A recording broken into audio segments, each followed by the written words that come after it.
Bonjour, je vous propose une randonnée provençale partant d'Olioul et, si vous utilisez les transports en commun, le réseau Mistral, descendez à l'arrêt La Bonnefond. La Bonnefond est une source et la randonnée vous montre l'aménagement de cette source.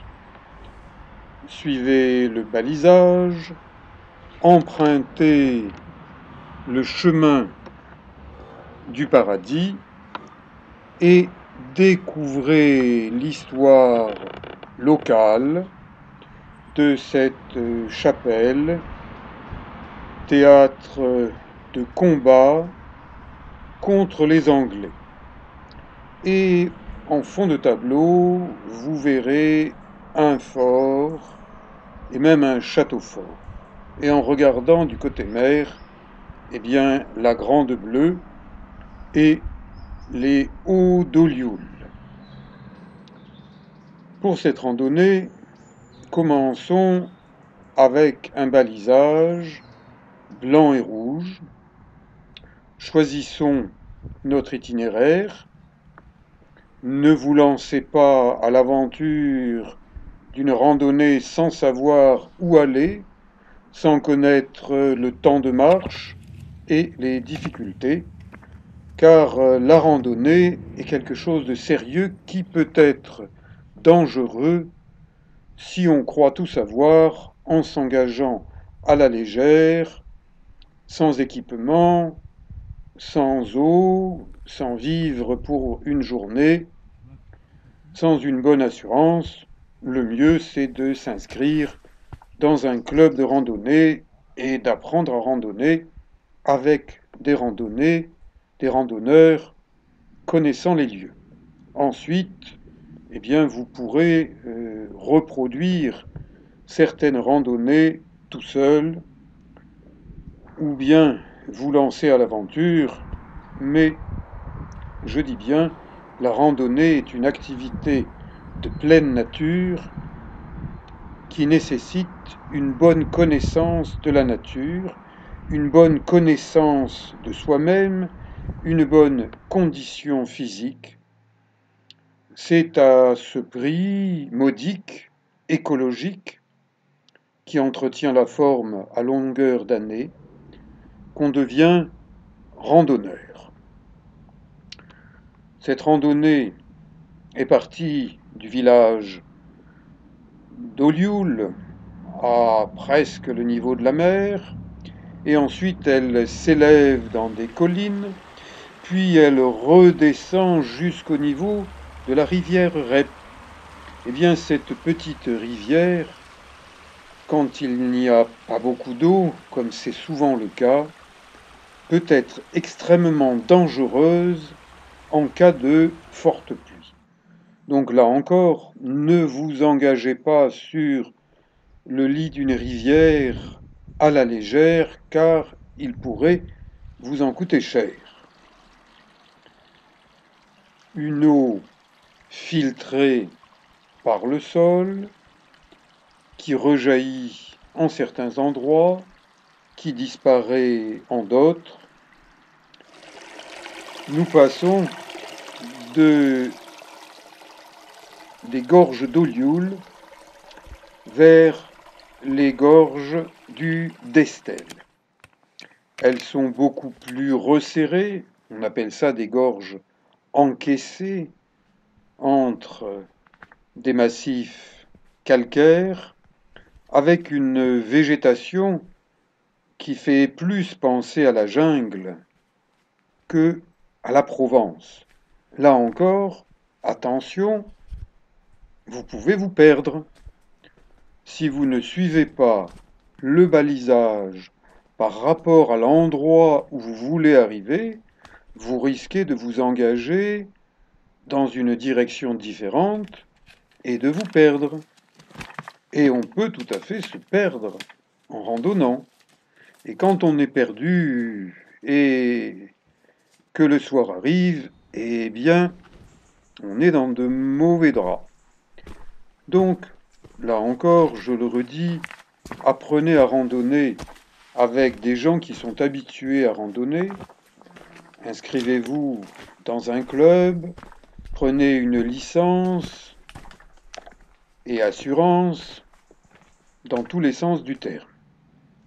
On apprend à randonner pas à pas, année après année, et on n'a jamais fini d'apprendre. Chaque randonnée peut être une découverte. Chaque randonnée peut être dangereuse.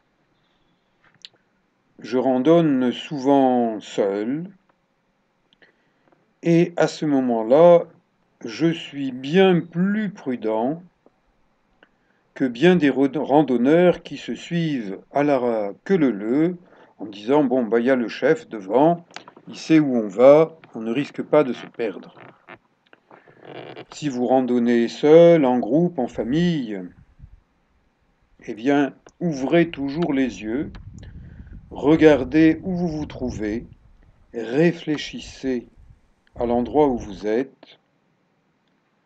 Ces cairns, empilement de cailloux, indiquent que quelqu'un est passé par là.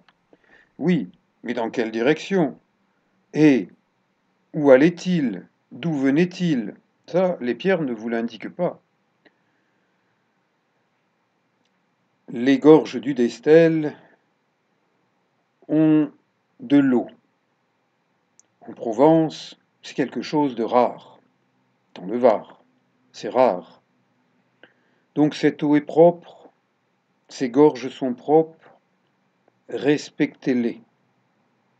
Quelques taggeurs viennent laisser leur signature sur des rochers s'ils étaient artistes. C'est quelquefois le cas, mais c'est rarement le cas. Donc ceux qui se contentent d'une signature, bien qu'ils restent en ville, qu'ils aillent taguer des bâtiments administratifs, qu'ils jouent aux gendarmes et aux voleurs, en ville, mais qu'ils ne viennent pas, en pleine nature, laisser leur signature. Ça rime, tiens. Venir en pleine nature, laisser sa signature. Respectons cette eau, venons-y sans cigarette, voire pire, les voix que l'on entend, eh bien, ce sont des gens qui sont venus fumer plus que des clopes. Eh bien là aussi, bah, qu'ils restent entre quatre murs, qu'ils ne viennent pas dans la nature pour cracher leurs toxines. Je suis peut-être vieux jeu, mais je suis un naturiste dans l'âme, c'est-à-dire quelqu'un qui s'efforce de respecter la nature lorsqu'il est dans la nature.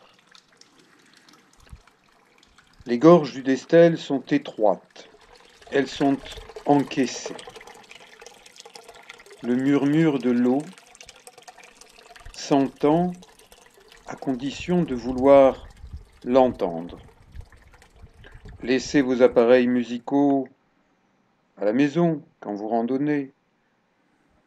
Appréciez le silence et les bruits de la nature qui font partie de la randonnée, qui font partie de la découverte de Dame Nature avec des initiales.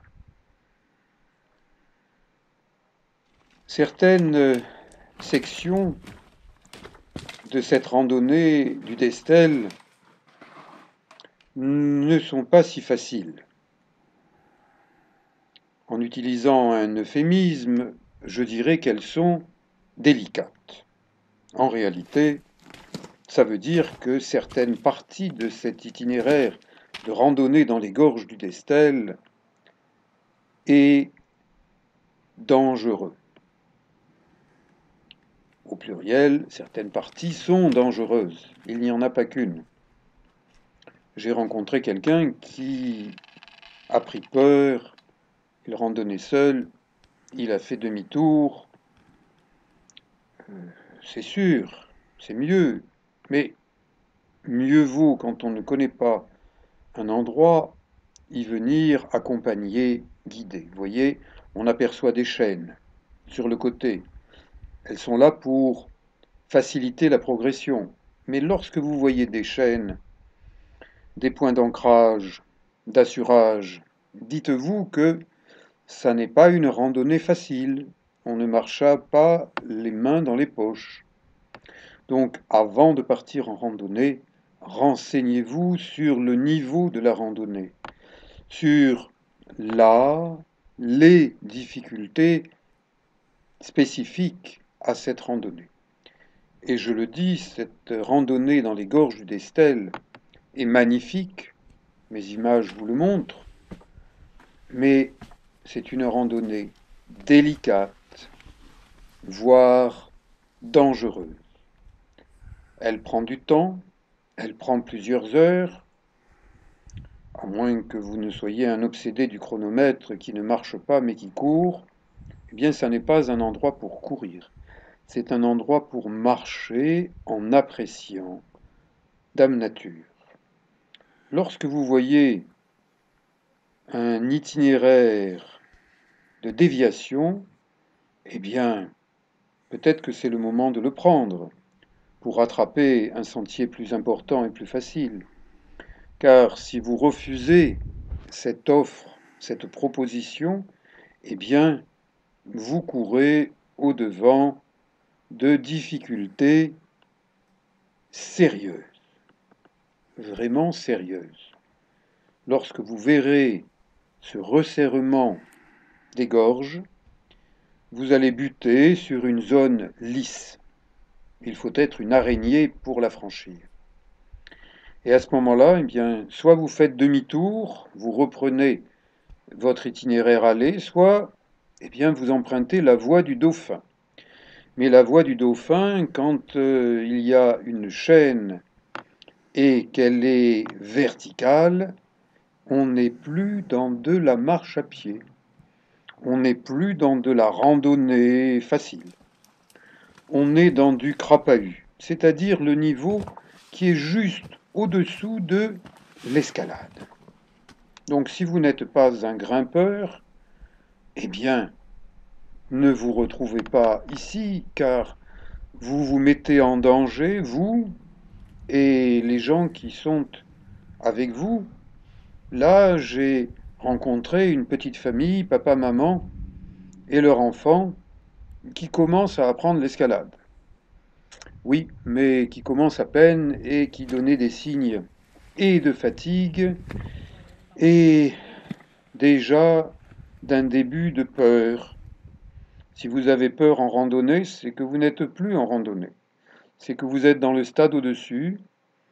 Et dites-vous que la prochaine fois, eh bien, il vaut mieux éviter de se trouver dans le stade au-dessus. Et au-dessus, eh bien, vous pouvez aussi vous perdre si vous ne prenez pas le bon sentier de retour.